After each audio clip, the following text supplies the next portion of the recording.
নমস্কার, আমার চ্যানেল ঘরকন্যাতে আপনাদেরকে স্বাগত জানাই। তো আজকে আমি একটা নতুন রেসিপি নিয়ে চলে এসেছি। আজকে আমি বানাবো পনিরের পরোটা।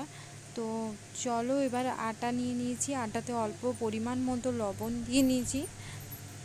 এবার এর মধ্যে আমি একটু ঘি দিয়ে ময়ান দিয়ে নেব। আপনারা চাইলে সাদা তেলও ব্যবহার করতে পারেন। এর মধ্যে একটু কালো জিরেও ছিটিয়ে নিয়েছি। এবার এটিকে ভালো করে মাখিয়ে নেব। ময়ানটা কতটা দিতে হবে, মানে ঘি বা তেলটা কতটা দিতে হবে সেটা বুঝতে হলে বা ঠিকঠাক হয়েছে কি না সেটা বুঝতে হলে আমাকে আটাটা ডো করে দেখে নিতে হবে। অল্প চাপ দিলে ডোটা ফেটে যাবে।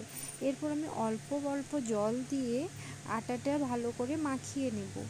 তো চলো, মাখানো হয়ে গেছে, এটাকে আমি চাপা দিয়ে কিছুক্ষণের জন্য রেখে দেব। এবার একটি খালি প্লেটের মধ্যে পনিরটাকে আমি গ্রেট করে নেব।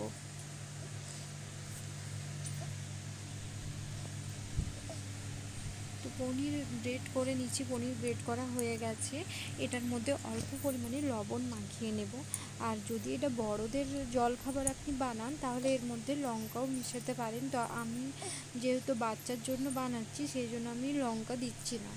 তো এবার ওই আটার ডোটি অল্প আটা দিয়ে বেলে নেব।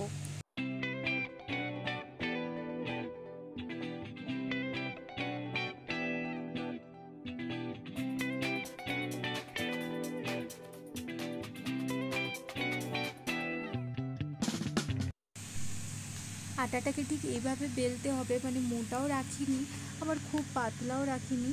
তো এইভাবে বেলে নেওয়ার পর ওপরে একটু ঘি মাখিয়ে নেব। এখানেও আপনারা চাইলে সাদা তেল ব্যবহার করতে পারেন। আমার যেহেতু বাড়িতে বানানো ঘি সেই জন্য আমি ঘিটা এখানে ব্যবহার করছি। তো ঘি মাখিয়ে নিয়েছি, এরপর গ্রেট করা পনিরটা এর ওপরে দিয়ে দেবো।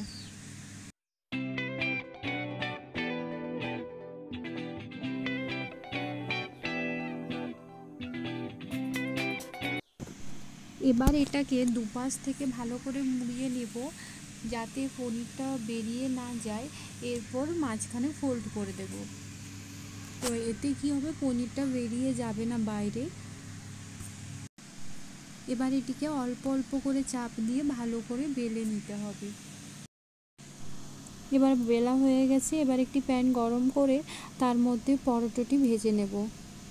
তো অল্প অল্প করে ভেজে এর উপরে আবার ঘি দিয়ে আমি ভেজে নিচ্ছি। এখানেও আপনারা চাইলে সাদা তেল ব্যবহার করতে পারেন। আমার বাড়িতে বানানো ঘির জন্য আমি ঘি ব্যবহার করেছি।